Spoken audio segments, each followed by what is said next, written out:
ফুরফুরা media.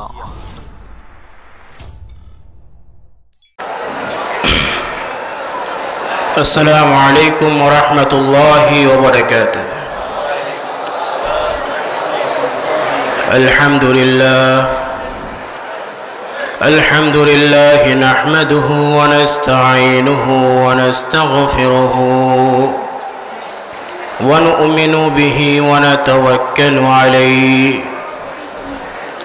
ونعوذ بالله من شرور أنفسنا ومن سيئات أعمالنا. من يهدي الله فلا مضل له ومن يضلله فلا هادي له. وأشهد أن لا إله إلا الله وحده لا شريك له. وأشهد أن سيدنا وحبيبنا ومولانا محمد رسول الله صلى الله عليه وعلى آله وأصحابه أجمعين. أما بعد فقد قال الله تعالى في كلامه المجيد: قل إن كنتم تحبون الله فاتبعوني يحببكم الله ويغفر لكم ذنوبكم والله غفور رحيم. وقال رسول الله صلى الله عليه وسلم: من أحب سنتي فقد أحبني ومن أحبني كان معي في الجنة.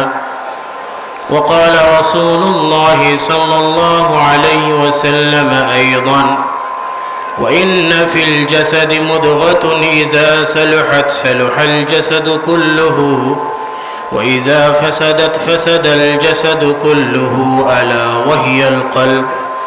إن الله وملائكته يصلون على النبي يا أيها الذين آمنوا صلوا عليه وسلموا تسليما. اللهم صل على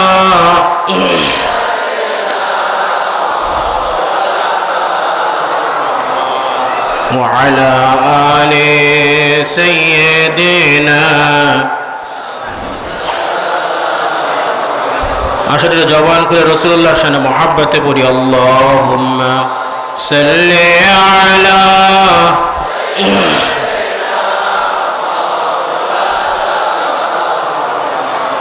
وعلى آل سيدنا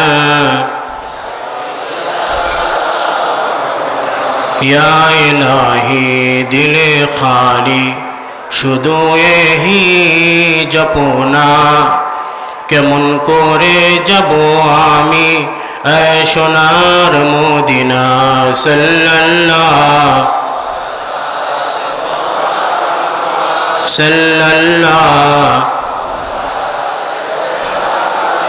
सल्लल्लाहु अला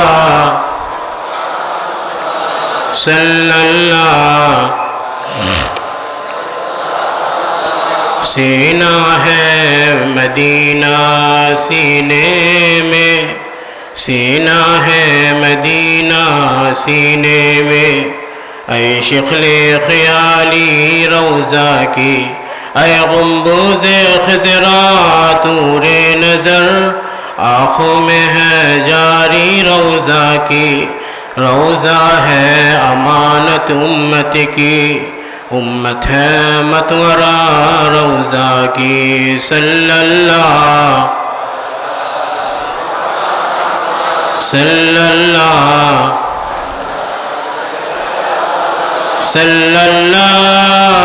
अला सल्लल्लाहु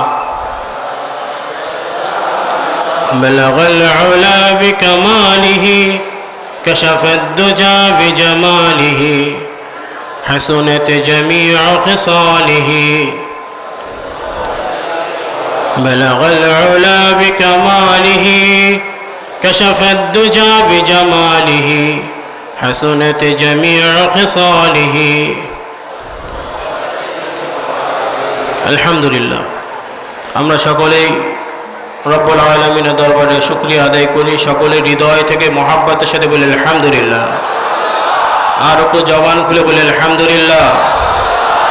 আল্লাহ রব্বুল আলামিন আমাদেরকে এমন এক সময় এমন এক জায়গায় বসিয়ে রেখেছেন, যেই জায়গায় প্রতিটা সময় আমাদের জন্য রব্বুল আলামিন জান্নাতের নিয়ামত তৈরি করে দেন। সুবহানাল্লাহ। আমাদেরকে আল্লাহ তাআলা রহমত দ্বারা নিয়ামত দ্বারা ভরপুর করে রেখেছেন, আলহামদুলিল্লাহ বলি। যেই নিয়ামত আমরা চেয়ে পাইনি, আল্লাহ তাআলা দয়া করে দান করেছেন, বলেন সুবহানাল্লাহ। কারণ ইমানদার বান্দাকে আল্লাহ রব্বুল আলামিন সর্বদা তার রহমতের ছায়ায় রেখে দেন, সুবহানাল্লাহ। শত বাধা শত বিপদ আপদের মাঝেও ইমানদার বান্দাকে আল্লাহ রব্বুল আলামিন তার রহমত দ্বারা ঢেকে রেখে দেন, আবদ্ধ করে রেখে দেন, সুবহানাল্লাহ। যেমনিভাবে দুনিয়ার হায়াতেও রহমত দ্বারা আবদ্ধ করে রাখেন, ইমানদার বান্দাকে কিয়ামতের সময় হাসরের ময়দানেও আল্লাহ রব্বুল আলামিন তার রহমত দ্বারা আবদ্ধ করে রাখবেন। এই জন্য আমাদের চেয়ে বড় ভাগ্যবান আর দুনিয়ায় কেউ নেই, কথা ঠিক না? কারণ আমরা ইমানদার, আমরা মুসলমান, এটাই আমাদের সবচেয়ে বড় পরিচয়। এই পরিচয় নিয়ে আমরা দুনিয়ায় বাঁচতে চাই, এই পরিচয় নিয়েই আমরা কবরে যেতে চাই। আল্লাহ তাআলা কবুল করেন, সকলে বলে আল্লাহুম্মা আমিন। এই পরিচয় আমরা খুশি না বেজা? খুশি না বেজা? আসুন সকলে তাকবীর দিই, লিল্লাহি তাকবীর। আল্লাহ রাব্বুল আলামিন আমাদেরকে তার রহমতের আশ্রয় আশ্রিত করেন, সকলে বলে আল্লাহুম্মা আমিন। এই পরিচয়টাই আমাদের ধরে রাখতে হবে, কারণ আল্লাহর রহমতের আশা আমরা সকলেই করি না? আল্লাহর রহমত ছাড়া আমরা কখনোই সফল হতে পারবো না। আমরা যে ইবাদতগুলো করি, এই ইবাদতগুলো কিন্তু আল্লাহকে খুশি করার জন্যই আমরা করি, কি কথা ঠিক না? আমরা নামাজ কার জন্য পড়ি? আমরা জিকির কার জিকির করি? আমরা যে শরীয়তের বিধান পালন করি কাকে খুশি করার জন্য? আমরা যদি আল্লাহকে খুশি করার চেষ্টা করি, আল্লাহ রাব্বুল আলামিন আমাদের প্রতি খুশি হয়ে যাবেন।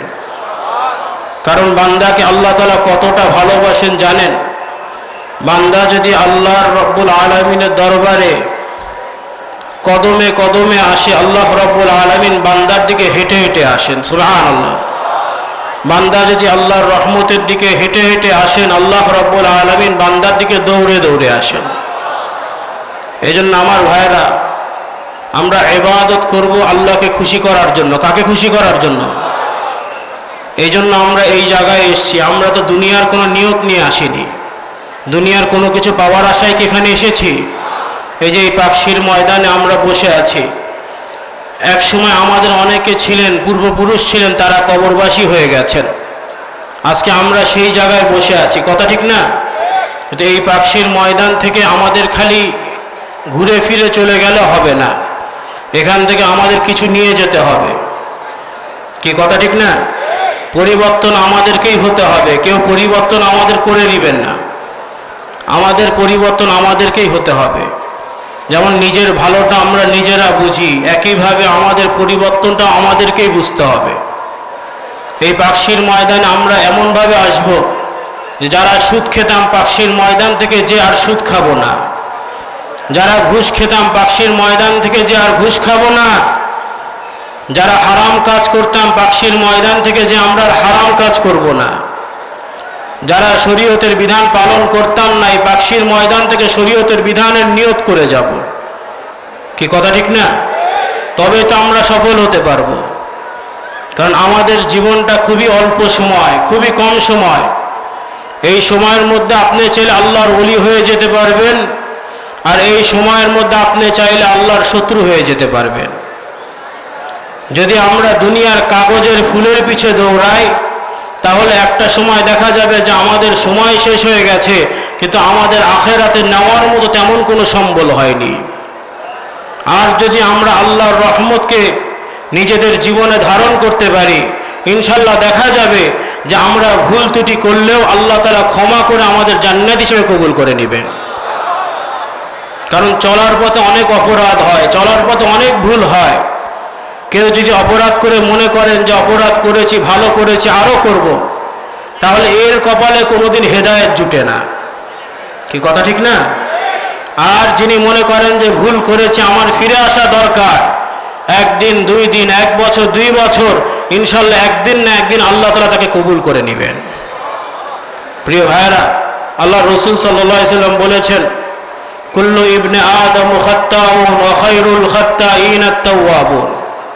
আল্লাহ রসুল বলছেন, সকল আদম সন্তানই অপরাধী, সকল আদম সন্তানই অপরাধী, তবে তার মধ্য থেকে তারাই উত্তম যারা আল্লাহর কাছে বেশি করে ক্ষমা চায়। সুবহানাল্লাহ বলেন। যেমনি ভাবে আমাদের চলার পথে বিভিন্ন কর্ম করতে গেলে অনেক সময় দেখা যায় আমাদের শরীরের মধ্যে ময়লা লাগে, লাগে না? যিনি কৃষি কাজ করেন তার শরীরে ময়লা লাগে, যিনি রিক্সা চালান তারও শরীরে ময়লা লাগে। দৈনন্দিন সারা দিন চলতে গেলে বিভিন্ন ময়লা শরীরে লাগবে। তিনি যখন ঘরে এসে কি করবেন, ফ্রেশ হয়ে আবার পরিচ্ছন্ন হয়ে যাবে। একইভাবে আমাদের জীবনে চলতে গেলে ভুল ত্রুটি অপরাধ হবে, কিন্তু এই অপরাধগুলোকে রেখে দিলে হবে না। দৈনন্দিন আল্লাহর কাছে ক্ষমা চেয়ে নিজেদের অপরাধগুলোকে ক্ষমা করিয়ে নিতে হবে। কি কথা ঠিক না? আল্লাহ তাআলা আমাদের সকলকে কবুল করেন। আমরা সকলে বলি আল্লাহুম্মা আমিন। বান্দার জন্য আল্লাহ তাআলা সবচেয়ে বড় ছাড় দিয়ে রেখেছেন। এই ছাড়, এত আকর্ষণীয় ছাড় বান্দার জীবনে বান্দার কখনো পায়নি। আল্লাহ রাব্বুল আলামিন বলছেন, ইল্লা মান তাবা ওয়া আমানা ওয়া আমিলা আমালান সালিহা ফাউলাইকা ইউবাদদিলুল্লাহু সাইয়্যাতিহিম হাসানা ওয়া কানাল্লাহু গফুরুর রহিমা। সুবহানাল্লাহ বলেন। আল্লাহ রাব্বুল আলামিন বলছেন, নিশ্চয়ই যারা আমার কাছে ক্ষমা চায়, নিজেদের ভুলের জন্য অপরাধের জন্য তওবা করে এবং নিজেদের ঈমানকে মজবুত রাখে, অটল রাখে এবং তাদের সৎ কর্ম ইবাদতগুলো চালিয়ে যায়, আল্লাহ তাআলা বলছেন আমি তাদের পিছনের সকল গুনাহগুলোকে ক্ষমা করে দিই। সকল গুনাহ মানে কি? 30 বছরের গুনাহ মাফ, 40 বছরের গুনাহ মাফ, 50 বছরের গুনাহ মাফ, যদি বান্দা আল্লাহর কাছে ফিরে আসতে চায়। কি কথা ঠিক না? এই জন্য আমাদের এই মানসিকতা থাকা দরকার আছে না নাই? যদি আমরা দুনিয়ায় যা খুশি তাই করে বেড়াবো, তাহলে কোনোদিনও মূল স্থানে ফিরে যাওয়া যাবে না। একজন ছাত্র ডাক্তারি পড়াশোনা করেন, কিন্তু তার যদি কোনো টার্গেট না থাকে, দায় সারা পড়াশোনা করে যায়, ক্লাসে যেতে হয় যায়, বা জোর করে যেতে হয় তাই যায়, কোনো টার্গেট নাই, তাহলে সে কোনোদিন কি ভালো ডাক্তার হতে পারবে? একজন ইঞ্জিনিয়ার, সে ইঞ্জিনিয়ারিং পড়াশোনা করে, তার যদি দায় সারা জীবন যাপন করে যে কোনো রকম পড়াশোনা করে শেষ করে দিই, এক সময় দেখা যাবে ভালো ইঞ্জিনিয়ার তার দ্বারা হওয়া সম্ভব না। কি কথা ঠিক না? একইভাবে ইমানদার বান্দা, আল্লাহওয়ালা বান্দার একটা টার্গেট থাকবে, তার প্রতিটা কর্মের মূল্য আল্লাহর দরবারে আছে, সেটা তাকে বুঝতে হবে। কারণ তিনি এমন এক রবের ইবাদত করেন যেই রব তাকে সর্বদা দেখেন। সুবহানাল্লাহ বলেন। রব্বিস সামাওয়াতি ওয়াল আরদি ওয়া মা বাইনাহুমার রহমান লা ইয়ামলিকুনা মিনহু খিতাবা। আসমান সমূহের রব, জমিন সমূহের রব, এই পৃথিবীর মধ্যে যা কিছু আছে সব কিছুর রব। সুবহানাল্লাহ বলেন। এই জন্য আমাদের থেকে বড় সম্মানিত আর কেউ আছে? আমাদের থেকে বড় সম্মানিত সফল মানুষ আর কেউ নাই, যদি হতে পারি। আর যদি আমরা এই পরিচয়ে খুশি না হয়ে দায় খুশি ঘুরে বেড়াই, তাহলে জেনে নেবেন আল্লাহ তাআলা বলেছেন, রব্বুল আলামিন বলছেন, ফালিয়াহযারাল্লাযীনা ইউখালিফুনা আন আমরিহি আন তুসিবাহুম ফিতনাহ আও ইউসিবাহুম আযাবুন আলীম। কথা ঠিক না? কেউ যদি আল্লাহ তাআলার হুকুমকে ছেড়ে দেয়, বিধানকে ছেড়ে দেয়, দুনিয়াতেও তাদের জন্য কঠিন বিপদ থাকবে এবং পরকালেও তাদের জন্য কঠিন শাস্তি থাকবে। এই জন্য আমার ভাইয়েরা, আমাদের চেষ্টা করতে হবে আমাদের জীবনকে আল্লাহর রাস্তায় ব্যয় করতে। রাজি আছি ইনশাআল্লাহ? নাকি এই পাকশির ময়দানের 3-4 দিন কাটিয়ে দেবো, তারপরে আবার যা খুশি তাই করে বেড়াবো? প্রিয় ভাইয়েরা, এইরকম ভাবে যদি পাকশিতে 1 বছর না 2 বছর না, সারা জীবনও যদি পাকশির ময়দানে কাটিয়ে দেন, ফায়দা হবে না। কি কথা ঠিক না? এই জন্য বুজুর্গানে দিনের দরবারে আসলে, যেহেতু আমাদের ফুরফুরা দরবার একটা হক্কানি সিলসিলা, কোনো সন্দেহ আছে আপনাদের? মুজাদ্দিদ জামান আবু বকর সিদ্দিক রহমাতুল্লাহ আলাইহি, তিনি ছিলেন একজন বড় বুজুর্গ মানুষ। সুবহানাল্লাহ বলেন। তিনি ছিলেন মুজাদ্দিদ, তার দরবারে এসে কত মানুষ আল্লাহর ওলি হয়ে গেছেন তার কোনো হিসাব নেই। মুজাদ্দিদ জামান রহমাতুল্লাহ আলাইহির কথা তো দূরের কথা, তার যে আদনা একজন খাদেম তাদেরও যেই তাকত ছিল, তাদেরও আল্লাহর সাথে যেই সম্পর্ক ছিল, এটা কোনো কল্পনা করা যেত না। সুবহানাল্লাহ বলেন। এই জন্য আমার ভাইয়েরা, আমাদের পরিবর্তন আমাদেরকেই হতে হবে, কেউ আমাদের পরিবর্তন করে দিতে পারবে না। আমরা যদি চেষ্টা করি আগিয়ে যেতে পারবো। অনেকে বলেন যে এত বছর দরবারে আসি লাভ হয় না। লাভ হবে কি করে? নিয়তটা তো ঠিক করতে হবে, কি কথা ঠিক না? এত বছর দরবারে আসি লাভ হয় না, 20 বছর 30 বছর, আপনার নিয়তেই তো হয়নি এখনো। আপনি দরবারে আসেন কি করার জন্য? দরবারে আসেন ঘোরাফেরা করার জন্য, পিকনিক করার জন্য, নাকি দেখবো এত মানুষ আসছে আমরাও যাই, এই নিয়তে আসি নাকি? বরং এখানে আসবো সবক নিয়ে, বুজুর্গানে দ্বীনের সাথে সম্পর্ক করে আল্লাহর ওলি হয়ে যাওয়ার জন্য। সুবহানাল্লাহ বলে। আল্লাহ তাআলা আমাদের সকলকে কবুল করেন, সকলে বলে আল্লাহুম্মা আমিন। প্রিয় ভাইরা, আমরা ইবাদত করব কাকে খুশি করার জন্য? আমরা আশা করব যে ইবাদত করব আল্লাহকে খুশি করার জন্য, কারণ আল্লাহ তাআলা আমাদেরকে হুকুম দান করেছেন, আল্লাহ তাআলা খুশি হয়ে আমাদেরকে জান্নাত দান করবেন। সুবহানাল্লাহ বলেন। প্রিয় ভাইরা, হযরত মূসা আলাইহিস সালামের জামানায় একজন আবেদ বান্দা খুব ইবাদত করতেন, বড় জিকির আজগার করতেন, বড় ইবাদত করনেওয়ালা মানুষ ছিলেন। তো এক পর্যায়ে ইবাদত করতে করতে তার মনের মধ্যে অহংকার চলে আসে যে এই ইবাদতই আমাকে জান্নাতে নিয়ে যাবে। তিনি আল্লাহর রহমতের আশা করেননি। আল্লাহর রহমতের আশা না করে মনে করেছিলেন যে এই ইবাদতই আমাকে কোথায় নিয়ে যাবে? জান্নাতে নিয়ে যাবে। একদিন মূসা আলাইহিস সালামকে এসে বলছেন, ইয়া নবী আল্লাহ, আপনি তো আল্লাহর সাথে কথা বলেন, এটা আল্লাহর দরবারে আল্লাহর সাথে একটু কথা বলেন। যদি জানাতেন যে আল্লাহ রাব্বুল আলামিন আমার জন্য জান্নাতের কোন জায়গাটাকে নির্ধারণ করে রেখে দিয়েছেন। তো মূসা আলাইহিস সালাম আল্লাহর দরবারে আরজ করলেন যে আয় রব্বুল আলামিন, আপনার অমুক বান্দা জানতে চেয়েছে যে তার জন্য আপনি জান্নাতের কোন জায়গাটা নির্ধারণ করে রেখে দিয়েছেন। আল্লাহ রাব্বুল আলামিন বলেন, আয় মূসা, আপনি জানিয়ে দেন আমি তার জন্য জান্নাত নয় বরং আমি তার জন্য জাহান্নামকে নির্ধারণ করে রেখে দিয়েছি। নাউজুবিল্লাহ বলেন। এই কথা যখন ওই বান্দার কানে দেওয়া হলো, বান্দা কাঁদতে কাঁদতে শেষ, যে আল্লাহ এত বছর ইবাদত করলাম, একটা ইবাদত আমার কবুল হয়নি। এই 20, 30, 40 বছর ইবাদত একটাও কবুল হয়নি। তাহলে রব্বুল আলামিন যেহেতু আপনি আমাকে জাহান্নামী করেছেন, তাহলে আমার শরীরটাকে আপনি এত বড় করে দেন যাতে আমি জাহান্নামে প্রবেশ করলে আর কেউ জাহান্নামে প্রবেশ করতে না পারে। আল্লাহ রব্বুল আলামিন বলেন, আয় মূসা, এখন আমার এই বান্দাকে অন্তরকে পছন্দ হয়েছে, এখন এই বান্দাকে আমি জান্নাতি করে নিলাম। সুবহানাল্লাহ বলেন। এই জন্য আমার ভাইরা, আমরা কার রহমতের আশা করব? কার রহমতের আশা করব? কার রহমতের আশা করব? আল্লাহ তাআলা আমাদের সকলকে কবুল করেন, সকলে বলে আল্লাহুম্মা আমিন।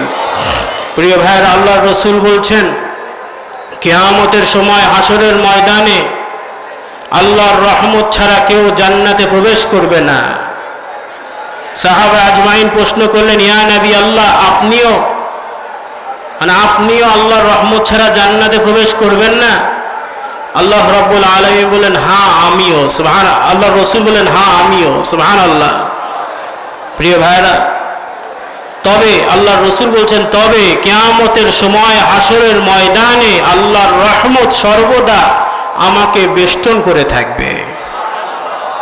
এই জন্য আমার ভাইরা, আল্লাহ রাব্বুল আলামিন আমাদেরকে তার রহমত দ্বারা জান্নাতি করেন, সকলে বলে আল্লাহুম্মা আমিন। বলেন আল্লাহুম্মা আমিন। আমার ভাইরা, যদি কেউ আল্লাহর রহমতের আশা করে, সে কি গুনার দিকে ধাবিত হয় নাকি সওয়াবের দিকে ধাবিত হয়? গুনার দিকে ধাবিত হয় না সওয়াবের দিকে ধাবিত হয়? কারণ আল্লাহ রাব্বুল আলামিন আমাদের জন্য এমন কোনো নিয়ামত নেই যেটা আমাদেরকে দান করেননি। আল্লাহ রাব্বুল আলামিন কোরআনুল কারীমের মধ্যে জানিয়ে দিলেন, আল ইয়াউমা আকমালতু লাকুম দীনাকুম ওয়া আতমামতু আলাইকুম নি'মাতি ওয়া রাদিতু লাকুমুল ইসলাম দীনা। সুবহানাল্লাহ বলেন। আল্লাহ রসুল সাল্লাল্লাহু আলাইহি সাল্লামকে জানিয়ে দিলেন আল্লাহ রাব্বুল আলামিন যে আজকের এই দিনে সকল নিয়ামতকে পরিপূর্ণ করে দেওয়া হলো। সুবহানাল্লাহ। ওয়া আতমামতু আলাইকুম নি'মাতি, সকল নিয়ামতকে পরিপূর্ণ করে দেওয়া হলো। সুবহানাল্লাহ বলেন। ওয়া রাদিতু লাকুমুল ইসলাম দীনা, এবং তোমাদের জন্য আল্লাহ রাব্বুল আলামিন খুশি হয়ে ইসলামকে দিন হিসাবে ঘোষণা করলেন। আল্লাহ তাআলা খুশি হয়ে দিন হিসাবে ইসলামকে ঘোষণা করলেন। আমরা খুশি না বেজা? খুশি না বেজা? এটা খুশি মনে বলি নারায়ে তাকবীর। এটি ইসলামকে পেয়ে খুশি হয়ে বলি নারায়ে তাকবীর। প্রিয় ভাইরা, ইসলাম কোনো প্রতিবন্ধী ধর্ম না। আমরা তো ইসলামকে প্রতিবন্ধী করে রেখেছি। ইসলামের কিছু অংশ গ্রহণ করেছি, কিছু অংশ ছেড়ে দিয়েছি। কিন্তু আল্লাহ তাআলা যেই দিন আমাদেরকে দিয়েছেন এমন কোনো বিষয় নেই যে এই বিষয়টা ইসলামের মধ্যে নাই। ইসলাম যেই সমাজে কায়েম হবে, যেই সমাজে আসবে, ওই সমাজে মুসলমান তো দূরের কথা, অমুসলমানও দূরের কথা, একটা আদনা পশুও কষ্টে থাকবে না। কি সুবহানাল্লাহ বলবেন না? কারণ আল্লাহ রাব্বুল আলামিন আমাদেরকে সৃষ্টি করেছেন, তিনি সবচেয়ে ভালো জানেন কোনটার মধ্যে আমাদের জন্য উত্তম ব্যবস্থা আছে। কি কথা ঠিক না? প্রিয় ভাইরা, ইসলাম হচ্ছে সবচেয়ে বড় মানবতার ধর্ম, সবচেয়ে বড় মানবতার ধর্ম। উদাহরণস্বরূপ বলা যায়, আল্লাহ রসুল সাল্লাল্লাহু আলাইহি ওয়াসাল্লাম হাদিসের মাধ্যমে জানা যায় যে একজন মহিলা ব্যভিচারিণী মহিলা রাস্তা দিয়ে যাওয়ার পথে দেখলো যে এক কুকুর না খেয়ে পিপাসার্ত অবস্থায় কাতরাচ্ছে। প্রিয় ভাইরা, তো ওই মহিলা কি করলো, নিজের চামড়ার মুজোটা খুলে কূপের পানির অনেক নিচে পানি, সেই কষ্ট করে কূপ থেকে পানি তুলে ওই কুকুরকে পানি পান করায়। এতে আল্লাহ তাআলা এত খুশি হন যে বান্দার ওই মহিলার পিছনের গুনাহগুলো ক্ষমা করে দেন। আবার আরেক হাদিসের মধ্যে আসছে, একজন আবেদ মহিলা, খুব ইবাদত করনেওয়ালা মহিলা, খুব ইবাদত করনেওয়ালা মহিলা এক বিড়ালকে বেঁধে রাখার কারণে বিড়ালটা না খেয়ে মারা যায়, আর এর কারণে ওই মহিলা জাহান্নামী হয়ে যায়। তাহলে বুঝতে হবে যে ইসলাম এমন শিক্ষা দেয় আমাদেরকে, যেই শিক্ষা আমরা যদি আমাদের জীবনে আনি আমরা সমাজের শ্রেষ্ঠ মানুষে রূপান্তর হতে পারবো। সুবহানাল্লাহ বলবেন না? ইসলাম হচ্ছে মানবতার ধর্ম। উদাহরণস্বরূপ বলা যায়, প্রিয় ভাইরা, আল্লাহ রসুল সাল্লাল্লাহু আলাইহি সাল্লাম সাহাবায়ে আজমাইনের মজলিসে ঘোষণা দিলেন, বললেন, ও সাহাবীরা, আজকে তোমাদের মধ্যে কে সিয়াম পালন করেছে? সাইয়্যিদিনা হযরত আবু বকর সিদ্দিক রাদিয়াল্লাহু আনহু বললেন, ইয়া নবী আল্লাহ, আমি আজকে নফল সিয়াম পালন করেছি। আল্লাহ রসুল সাল্লাল্লাহু আলাইহি ওয়াসাল্লাম বললেন, ও সাহাবীরা, আজকে কে তোমাদের মধ্যে মিসকিনকে খাবার দিয়েছে? অসহায় মিসকিনকে কে খাবার দিয়েছে? পুনরায় সাইয়্যিদিনা আবু বকর সিদ্দিক রাদিয়াল্লাহু আনহু বলেন, ইয়া নবী আল্লাহ, আমি মিসকিনদের খাবার দিয়েছি, আজকে আমি মিসকিনকে খাবার দিয়েছি। আল্লাহ রসুল বললেন, ও সাহাবীরা, আজকে তোমাদের মধ্যে কে তোমাদের ভাইয়ের জানাজায় শরীক হয়েছে? সাইয়্যিদিনা আবু বকর সিদ্দিক রাদিয়াল্লাহু আনহু বললেন, ইয়া নবী আল্লাহ, আমি আজকে আমার ভাইয়ের জানাজায় শরীক হয়েছি। আল্লাহ রসুল সাল্লাল্লাহু আলাইহি ওয়াসাল্লাম বললেন, ও সাহাবীরা, আজকে তোমাদের মধ্যে কে তোমাদের অসুস্থ ভাইকে দেখতে গিয়েছে? সাইয়্যিদিনা আবু বকর সিদ্দিক রাদিয়াল্লাহু আনহু বলেন, ইয়া নবী আল্লাহ, আজকে আমি আমাদের অসুস্থ ভাইকে দেখতে গিয়েছি। সুবহানাল্লাহ বলেন। তা আল্লাহ রসুল বললেন, এই কাজগুলো যার মধ্যে থাকবে সেই জান্নাতি। এই কাজগুলো যার মধ্যে থাকবে সে কি? জান্নাতি। তার মানে জান্নাতে যাওয়ার জন্য আমাদের জন্য অবাস্তব কোনো কর্ম আল্লাহ তাআলা দেননি, বরং দৈনন্দিন আমরা যেই কর্মগুলো করি এই কর্মের মধ্যেই আমাদের জান্নাত, এই কর্মের মধ্যেই আমাদের জাহান্নাম। আমরা কি করি, 40-50 বছর ইসলামের সাথে কোনো সম্পর্ক থাকে না, যখন একেবারে বুড়ো হয়ে যায়, কেউ চিনে না, কেউ জানে না, তখন দাড়ি রেখে ওই কোনো রকম টুকটুক করে মসজিদে যায় আর মনে করি আমি আল্লাহর ওলি হয়ে গিয়েছি। কি কথা ঠিক না? হয়তো আল্লাহ ক্ষমা করে দিবেন, মাফ করে দিবেন, কিন্তু প্রিয় ভাইয়েরা, কিন্তু যুবক অবস্থায় যদি ওই বান্দা ইবাদত করতো, ওই বান্দার ইবাদতকে আল্লাহ তাআলা 70 গুণ মর্যাদা বাড়িয়ে দিতেন। এই জন্য আমার ভাইয়েরা, ইসলাম হচ্ছে মানবতার ধর্ম। এই যে 4টা বিষয় আল্লাহর রসুল বললেন, এই 4টা বিষয় কি সমাজের ক্ষতি করে না লাভ করে? ক্ষতি করে না লাভ করে? এই জন্য ইসলামকে নিয়ে আমরা প্রতিবন্ধী করে রেখেছি। খালি নামাজ রোজার মধ্যে ইসলাম, এর বাইরে আর ইসলাম খুঁজে পাই না। আমরা যারা মুসলমান, আমাদের জন্য আল্লাহর রসুল আদর্শ রেখে গেছেন, এই আদর্শ আমাদের জীবনে ধারণ করতে হবে। কথা ঠিক না?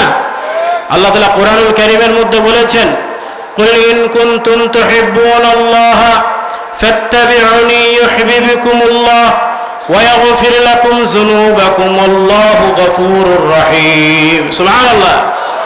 আয় নবী, আয় রাসূল, আপনি বলে দেন, ইন কুনতুম তুহিব্বুনাল্লাহ, যারা আল্লাহকে ভালোবাসে, আল্লাহকে ভালোবাসতে চায়, ফাত্তাবিউনি, তারা যেন আমার ইত্তেবা করে, আমার অনুসরণ করে, ইউহিব্বুকুমুল্লাহ, আল্লাহ তাআলাও তাদেরকে ভালোবাসবেন এবং তাদের পিছনের সকল গুনাহগুলোকে ক্ষমা করে দিবেন। আর প্রিয় ভাইরা, আল্লাহ রাব্বুল আলামিন ওই বান্দাকে ভালোবাসেন যেই বান্দা আল্লাহর রসুলের সুন্নতকে ভালোবাসে। সুবহানাল্লাহ বলবেন না? কারণ হাদিসের মাধ্যমে আমরা পেয়েছি, আল্লাহ রসুল বলছেন, মান আহাব্বা সুন্নতি ফাকাদ আহাব্বানি ওয়া মান আহাব্বানি কানা মাই ফিল জান্নাহ। আল্লাহ রসুল বলছেন, যে ব্যক্তি আমার সুন্নতকে ভালোবাসলো সে যেন আমাকেই ভালোবাসলো, আর যে আমাকে ভালোবাসলো আমার সাথে জান্নাতে একসাথে থাকবে। সুবহানাল্লাহ বলেন। আমরা কি আল্লাহর রসুলকে ভালোবাসি? আল্লাহর রসুলকে মহাব্বত করি? আল্লাহর রসুলকে মহাব্বত করি? কারা কারা মহাব্বত করে 2 হাত তুলে দেখায় নারে তাকবীর। আর জবান খুলে হৃদয় থেকে বলি নারে তাকবীর। আল্লাহ তাআলা আমাদের সকলকে কবুল করেন, সকলে বলে আল্লাহুম্মা আমিন। হাত নামাই। প্রিয় ভাইয়েরা, আল্লাহর রসুলকে যদি আমরা ভালোবাসি তাহলে আমাদের চলাফেরাকে শয়তানের মতো হবে না আল্লাহর রসুলের সুন্নতি তরিকায় হবে? প্রিয় ভাইয়েরা, মানুষের জন্য চলাফেরার তরিকা দুটো। কটা তরিকা? দুটো তরিকা। একটা হচ্ছে সুন্নতি তরিকা, আর একটা হচ্ছে শয়তানি তরিকা। কথা ঠিক না?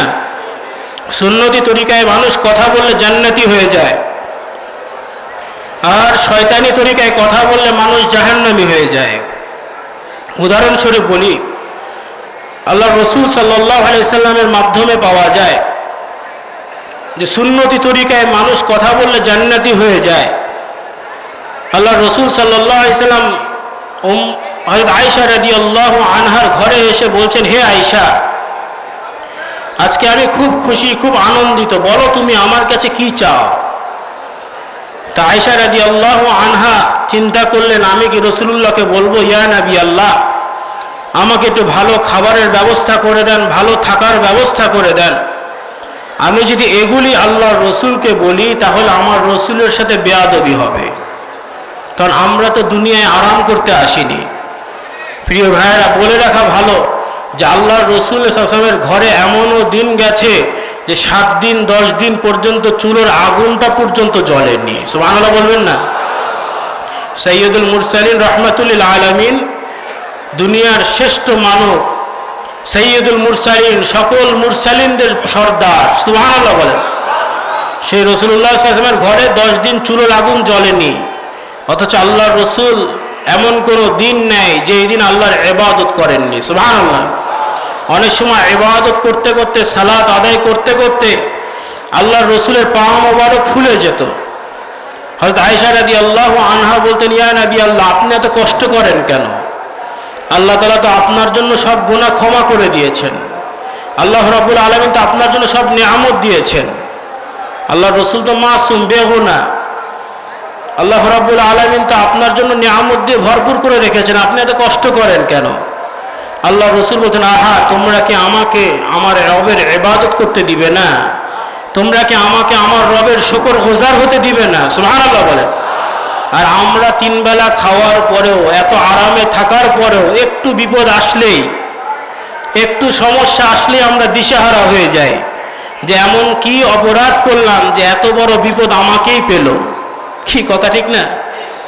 মানে এত অপরাধ করার পর আমাদের মনে হয় না যে আমরা অপরাধ করেছি। প্রিয় ভাইরা, তো আয়েশা রাদিয়াল্লাহু আনহাকে বলছে, হে আয়েশা, আজকে আমার মনটা খুব খুশি, খুব আনন্দিত, বলো তুমি আমার কাছে কি চাও?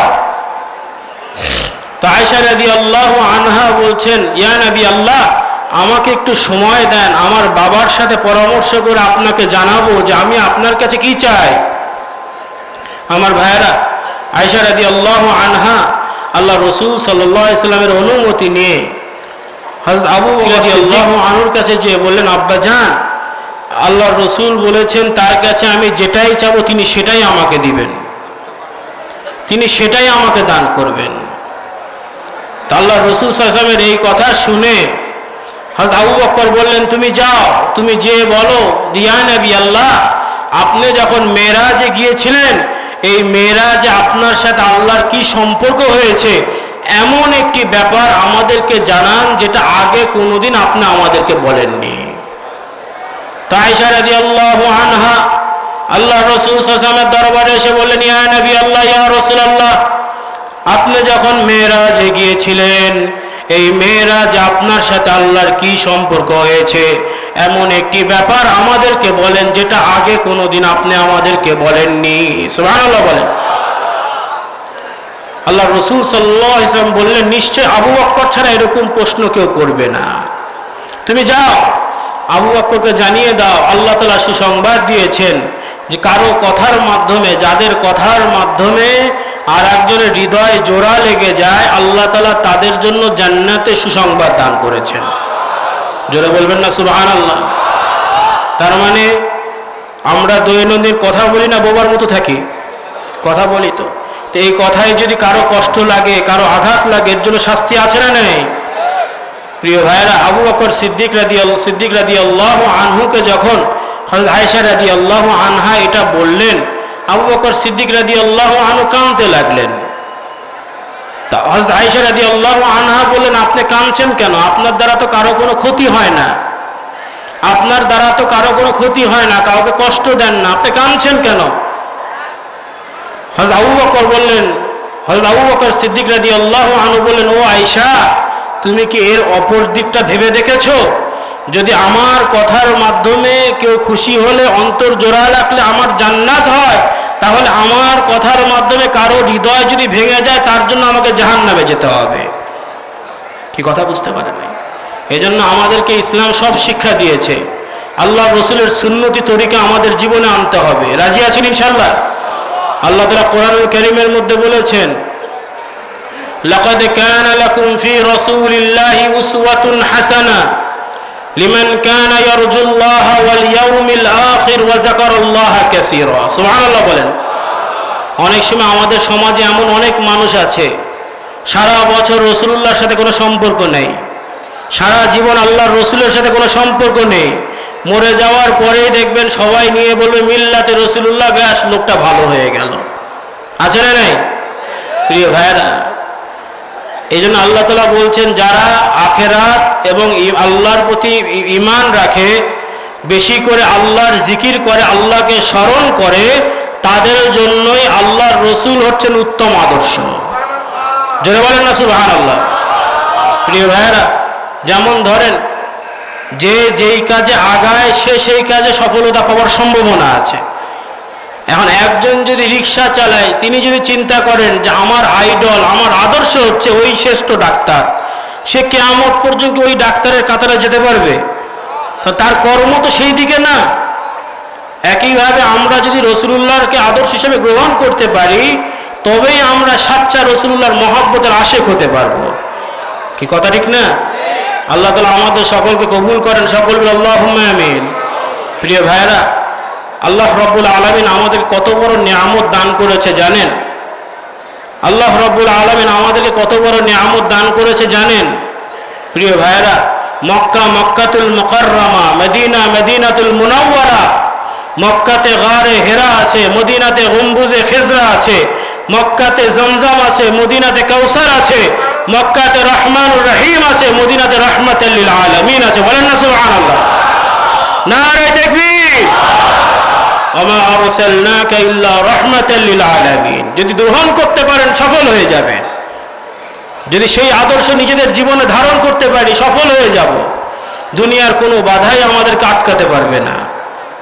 আজকে আমাদের এত আঘাত, এত কষ্টের কারণ কি? কারণ আমরা রসুল্লাহর আদর্শ ভুলে গিয়েছি। কি কথা ঠিক না ভাইরা?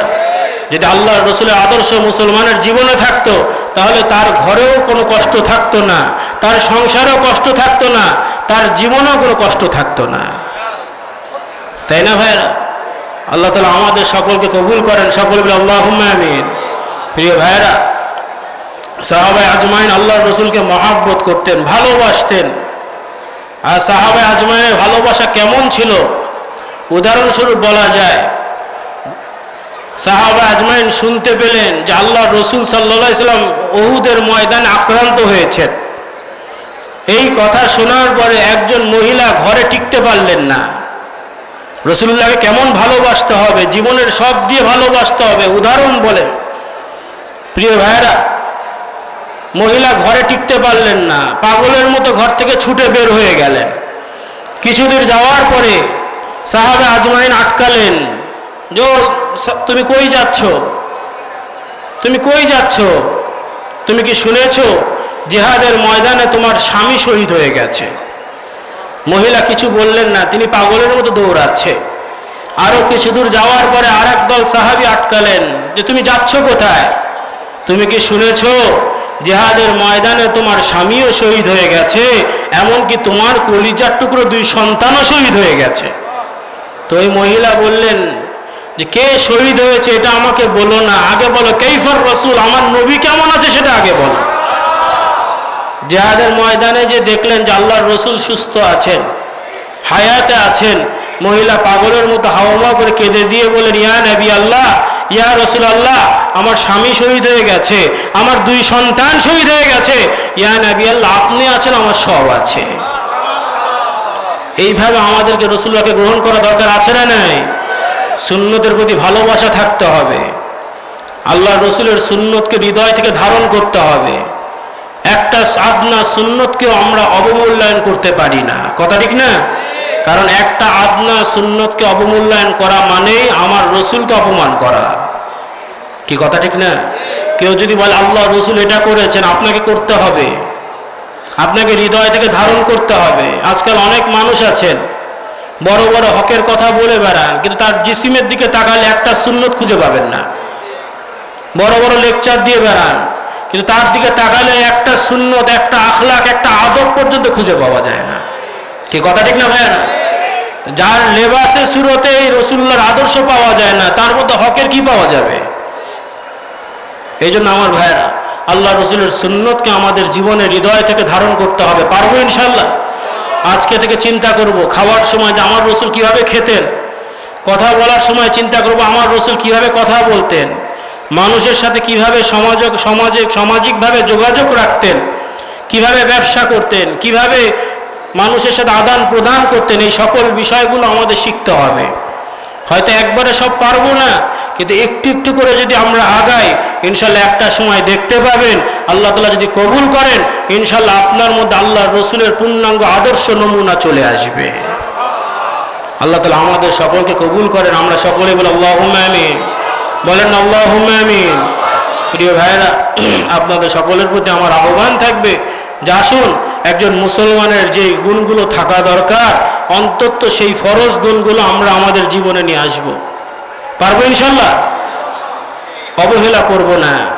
খালি মুখে যদি বলি আব্দুর রহমান হবে না, মুখে যদি বলি আব্দুস সামাদ হবে না, আমাদের হৃদয়, আমাদের নমুনার মধ্যে মুসলমানিয়াত কায়েম করতে হবে।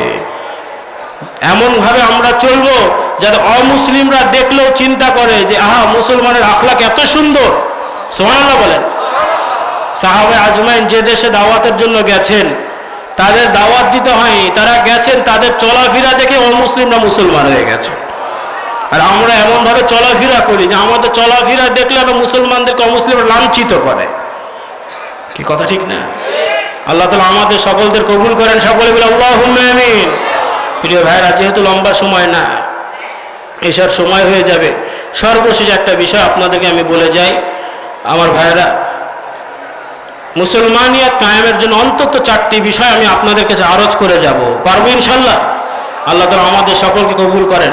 প্রিয় ভাইরা, আমিরুল মুমিনিন হযরত ওমর রাদিয়াল্লাহু আনহুর দরবারে দুইজন ভাই একজন যুবককে একজন লোককে টেনে হিঁচড়ে ওমর রাদিয়াল্লাহু আনহুর দরবারে নিয়ে আসলেন। ওমর রাদিয়াল্লাহু আনহুর দরবারে এসে অভিযোগ করছেন, হে আমিরুল মুমিনিন, এই যে লোকটাকে দেখা যায়, এই লোকটা আমাদের বাবার হত্যাকারী। অপরাধ বড় না ছোট? বলেন না, বড় না ছোট? আমাদের বাবার হত্যাকারী। ওমর রাদিয়াল্লাহু আনহু বললেন, আপনি কি এদের পিতাকে হত্যা করেছেন?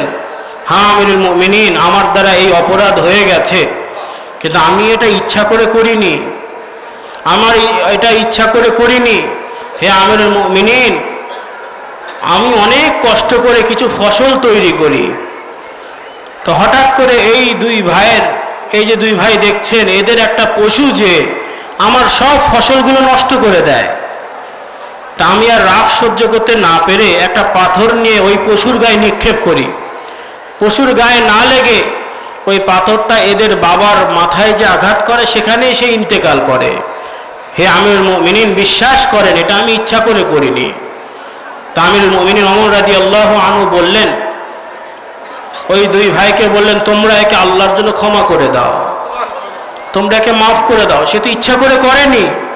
ওই দুই ভাই শক্ত, না আমিরুল মুমিনিন, এই লোকটা আমাদের পিতাকে হত্যা করেছে, শরীয়তের বিধান অনুযায়ী এই শাস্তি হয়, এই শাস্তির বন্দোবস্ত আপনি করে দেন। শরীয়তের বিধান কতলের বদলে কতল, হত্যার বদলে হত্যা। যেহেতু ওয়ারিশ ক্ষমা করেনি, আমিরুল মুমিনিন বললেন, তাহলে আপনার জন্য নির্ধারিত হলো আপনাকেও কতল করা হবে, দ্বন্দ্ব হচ্ছে মৃত্যুদণ্ড, আপনার শেষ ইচ্ছাটা আমাকে বলে যান।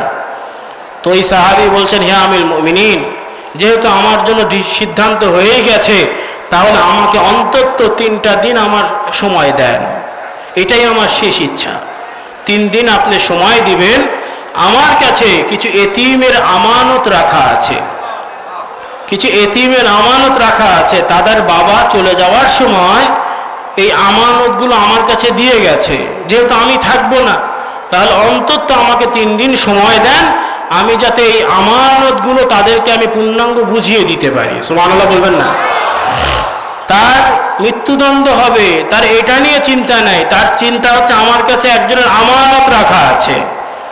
প্রিয় ভাইরা, ওমর রাদিয়াল্লাহু আনহু বললেন যে আমি তো আপনাকে এইভাবে ছাড়তে পারি না, আমি আপনাকে চিনি না, আমি আপনাকে জানি না, তবে আপনার পক্ষ থেকে এই মজলিসের কেউ যদি দায়িত্ব গ্রহণ করে তবে আমি আপনাকে ছেড়ে দিতে পারি। এত বড় দায়িত্ব কে গ্রহণ করবে? এই লোকটা ফিরে না আসলে তো যে দায়িত্ব গ্রহণ করবে তারই কল্লা চলে যাবে। কি কথা ঠিক না ভাই? কোনো সাহাবী দায়িত্ব গ্রহণ করে না। পিছন থেকে একজন বৃদ্ধ সাহাবী হাত তুলে বলেন, হে আমিরুল মুমিনিন, এই লোকটার সকল দায়িত্ব আমি গ্রহণ করলাম, আপনাকে যেতে দেন। লোকটা চলে গেলেন। একদিন চলে গেল, প্রথম দিন চলে গেল, দ্বিতীয় দিন চলে গেল, আসার কোনো খবর নেই। তৃতীয় দিন একেবারে শেষ সময় পুনরায় সে আবার আমিরুল মুমিনিনের আদালতে সে হাজির হয়ে গেল। হযরত ওমর রাদিয়াল্লাহু আনহু বললেন, কিসে আপনাকে বাধ্য করলো আসতে? আপনার পিছনে তো আমি কোনো গোয়েন্দা লাগিয়ে দিইনি, আপনার পিছনে তো আমি কোনো লোক লাগিয়ে দিইনি, আপনি ফিরে আসলেন কেন? আপনি পালিয়ে যেতে পারতেন। ওই সাহাবী বলছেন, হে আমিরুল মুমিনিন, আমি মৃত্যুকে ভয় করি না, আমি আল্লাহর রসুলের সাহাবী, আমার কাছে কিছু আমানত রাখা ছিল, আমি সেই আমানতগুলো বুঝিয়ে দিতে গিয়েছিলাম, আপনার কাছে আমি ওয়াদা করেছিলাম যে আমি আপনার কাছে ফিরে আসব। আমি চাই না পরবর্তীতে কোনো মানুষ বলুক যে একজন মুসলমান ওয়াদা করেছিল কিন্তু সে ওয়াদার খেলাফ করেছে। এই দৃশ্য দেখে ওই দুইজন সাহাবী বলছেন, হে আমিরুল মুমিনিন, এই লোকটাকে আমরা আল্লাহর জন্য ক্ষমা করে দিলাম, এই লোকটাকে আল্লাহর জন্য ক্ষমা করে দিলাম। প্রিয় ভাইরা, আমিরুল মুমিনিন হযরত ওমর রাদিয়াল্লাহু আনহু বললেন, কিসে তোমাদের বাধ্য করলো ক্ষমা করতে? ওই সাহাবী বলছেন, দুই ভাই বলছেন, হে আমিরুল মুমিনিন, আমরাও চাই না পরবর্তীতে কোনো মানুষ বলুক যে একজন মুসলমান ক্ষমা চেয়েছিল অথচ তার ভাইয়েরা তাকে ক্ষমা করেনি। মুসলমানের আখলাক কি হবে? মানুষকে ক্ষমা করা, কথা ঠিক না? আমরা তো প্রতিশোধ নিতে ভালোবাসি, কিন্তু এই ক্ষমা করার মধ্যেও জান্নাত আছে। সুবহানাল্লাহ বলেন। এই ক্ষমা করার মধ্যে কি আছে? জান্নাত আছে। প্রিয় ভাইরা, উদাহরণস্বরূপ বলা যায় যে আল্লাহর রাসূল সাল্লাল্লাহু আলাইহি ওয়াসাল্লাম মসজিদে নববীতে একজন সাহাবী প্রবেশ করলেন। আল্লাহর রাসূল বলেন, ও সাহাবীরা, নিশ্চয় এই লোকটা জান্নাতি। সুবহানাল্লাহ বলেন। দ্বিতীয় দিন আবার প্রবেশ করলেন। দ্বিতীয় দিন আবারও বললেন, ও সাহাবীরা, নিশ্চয়ই এই লোকটা জান্নাতি। সুবহানাল্লাহ বলবেন না? তৃতীয় দিন আবার প্রবেশ করলেন। আল্লাহর রাসূল তৃতীয় দিন আবারও বললেন, নিশ্চয়ই লোকটা জান্নাতি। সাহাবায়ে আজমাইনের টনক নড়ে গেল যে আমার রাসূল একদিন নয়, দুদিন নয়, 3 দিন বললেন এই লোকটা জান্নাতি। নিশ্চয়ই লোকটা এমন কোন আমল করে যে আমলটা আমাদের মাঝে নাই। একজন সাহাবী তার বাড়িতে চলে গেলেন, যে বললেন, ভাই আমি তোমার বাড়িতে কিছুদিন মেহমান হিসেবে থাকতে চাই। উদ্দেশ্য কি? যে তুমি কি আমল করো। উদ্দেশ্য হচ্ছে এই সাহাবী কি আমল করে সেই আমলটা আমিও শিখবো, আমিও জান্নাতি হব। সুবহানাল্লাহ বলেন। মেহমান হিসেবে থাকার ব্যবস্থা করে দিল। কিছুদিন যাওয়ার পরে একদিন বলেই ফেললেন, ভাই মূলত আমি তোমার মেহমান হতে আসিনি, আমি শুনেছি যে আল্লাহর রাসূল বলেছেন তুমি জান্নাতি, এই জন্য আমি দেখতে আসলাম তুমি কি আমল করো। কিন্তু কিছুদিন থাকার পরে দেখলাম এমন কোনো আমল নেই যে আমলটা আমার থেকে তুমি বেশি করো। সুবহানাল্লাহ বলবেন না? বরং আমি তোমার থেকে অনেক বেশি আমল করি। তাহলে আল্লাহর রাসূল তোমাকে কেন জান্নাতি বললে এটা আমি বুঝতে পারলাম না। ওই সাহাবী বলছেন, ভাই তুমি যে আমলগুলো দেখেছো এগুলি আমার আমল, এর বাইরে আর কোনো আমল নেই। তবে দৈনন্দিন আমি একটা আমল করি যেটার খবর তুমি জানো না। আমি দৈনন্দিন শোবার সময়, ঘুমানোর সময় আল্লাহর দরবারে আরজ করে বলি, আল্লাহ আজকে সারা দিনে যত আদম সন্তানের সাথে আমার দেখা হয়েছে তাদের মধ্যে যারা আমাকে কষ্ট দিয়েছে, আল্লাহ আমি তাদেরকে ক্ষমা করে দিলাম, আপনিও আমাকে ক্ষমা করে দেন। জোরে বলেন না সুবহানাল্লাহ। এই জন্য জান্নাতে যাওয়ার ওসিলা তালাশ করতে হবে। কি কথা ঠিক না? আল্লাহ তাআলা কবুল করেন আমাদের সকলে বলে আল্লাহুম্মা আমিন। তো দুই ভাই ওই সাহাবীকে ক্ষমা করে দিলেন। হযরত ওমর রাদিয়াল্লাহু আনহু ওই বৃদ্ধ সাহাবীকে বললেন, আপনি কেন এর দায়িত্ব গ্রহণ করলেন? আপনি এর দায়িত্ব গ্রহণ করলেন, এ যদি ফিরে না আসতো, একে আপনি চিনেন না, জানেন না, ইনি যদি ফিরে না আসতো তাহলে আপনারই গর্দান চলে যেত। ওই সাহাবী বলছেন, হে আমিরুল মুমিনিন, আমরা আল্লাহর রাসূলের সাহাবী। আল্লাহর রাসূল বলেছেন, যদি কেউ তোমার কাছে সাহায্য চায় তুমি তাকে সহযোগিতা করো। আমি দেখলাম এই মজলিসে কেউ তার দায়িত্ব গ্রহণ করেনি। আমি এটা ছিলাম যাতে পরবর্তীতে কোনো সাহাবী না বলে, পরবর্তীতে কোনো মানুষ যাতে না বলে, পরবর্তীতে কোনো মানুষ যাতে না বলে যে একজন মুসলমান তার মুসলমান ভাইদের কাছে সাহায্য চেয়েছিল, সহযোগিতা চেয়েছিল, অথচ সে তাকে সহযোগিতা করেনি। সুবহানাল্লাহ বলবেন না? এই জন্য আমি আপনাদের কাছে আরজ করব, সর্ব অবস্থায় আমরা আমানতকে যথার্থভাবে আদায় করব। রাজি আছেন ইনশাআল্লাহ? বলেন না আল্লাহুম্মা আমিন। সর্ব অবস্থায় আমরা ওয়াদাকে যথার্থভাবে পালন করব। আজকাল মুসলমান কথা বলে, কথার কোনো দাম নেই। একটা কথা মুখ দিয়ে বলবো, বুঝতে হবে আমি মুসলমান, এটা আমার জবান। মুসলমানের জবান উল্টা পাল্টা না। মুসলমান যেটা বলবে সেটা হৃদয় থেকে বিশ্বাস করবে, চেষ্টা করবে যথার্থ সেটা পালন করার। যদি পালন করতে না পারে সে তখন ক্ষমা চেয়ে নিবে, কিন্তু সর্বোচ্চ চেষ্টা করবে। কি কথা ঠিক না? সর্ব অবস্থায় আমরা ওয়াদা পালন করার চেষ্টা করব, মানুষকে ক্ষমা করব, মানুষকে সর্বদা ক্ষমা করা শিখব, এবং সর্বশেষ আমরা একে অপরকে সাহায্য করব, সহযোগিতা করব। রাজি আছেন ইনশাআল্লাহ? সাহাবা আজমাইন সহযোগিতা করতেন। কেমন জানেন? ইহুদিকে পর্যন্ত সাহাবা আজমাইন সহযোগিতা করতেন। সুবহানাল্লাহ। ইসলামের আদর্শ এরকমই। এক বাজারে এক ইহুদি কেনাকাটা করতে গেছে, মুসলমান দোকানে গেছে, মাল কিনবে, সরঞ্জাম কিনবে। তো মাল কেনার জন্য দামাদামি হয়ে গেছে। তখন ওই মুসলিম দোকানদার বলছেন, ভাই এক কাজ করেন, আপনি আমার থেকে না কিনে অমুক দোকান থেকে কিনেন। সুবহানাল্লাহ বলবেন না? তো ইহুদি ওই দোকানে যে মালটা ক্রয় করলো, মালটা ক্রয় করার পরে আবার এসে বলল, ভাই এই মাল তো আপনার দোকানেও ছিল, তাহলে আপনি তার কাছে পাঠালেন কেন? সে তো ইহুদি। আপনি একজন মুসলমান হয়ে আর এক ধর্মের মানুষকে সহযোগিতা করলেন। তো ওই দোকানদার বলছেন, মুসলমান দোকানদার বলছে, আমার আজকে যা প্রয়োজন আল্লাহ সেই রিজিক আমাকে দিয়ে দিয়েছে, কিন্তু আমি দেখলাম যে ওই ভাইয়ের আজকে কোনো বেচা কিনা হয়নি। সুবহানাল্লাহ বলেন। এটা হচ্ছে ইসলামের উত্তম আদর্শ। সুবহানাল্লাহ। আল্লাহ তাআলা আমাদেরকে ইসলাম দান করেছে, আমরা খুশি না বেজার? এই দিনকে আমরা হৃদয় থেকে পালন করব, আনন্দের সাথে ইসলাম পালন করে লজ্জিত হব না, বরং খুশি হব। আল্লাহুম্মা আমিন। আল্লাহ তাআলা আমাদের সকলকে কবুল করেন। যেহেতু এসার সময় হয়ে গেছে, যতটুকু আমরা কথা বললাম, আল্লাহ তাআলা ভুল ত্রুটিগুলো ক্ষমা করে সঠিক কথাগুলো আমাদের আমল করা তৌফিক দান করেন। সকলে বলে আল্লাহুম্মা আমিন। এটা আওয়াজ করে সকলে বলে আল্লাহুম্মা আমিন। এটা জবান খুলে বলে আল্লাহুম্মা আমিন।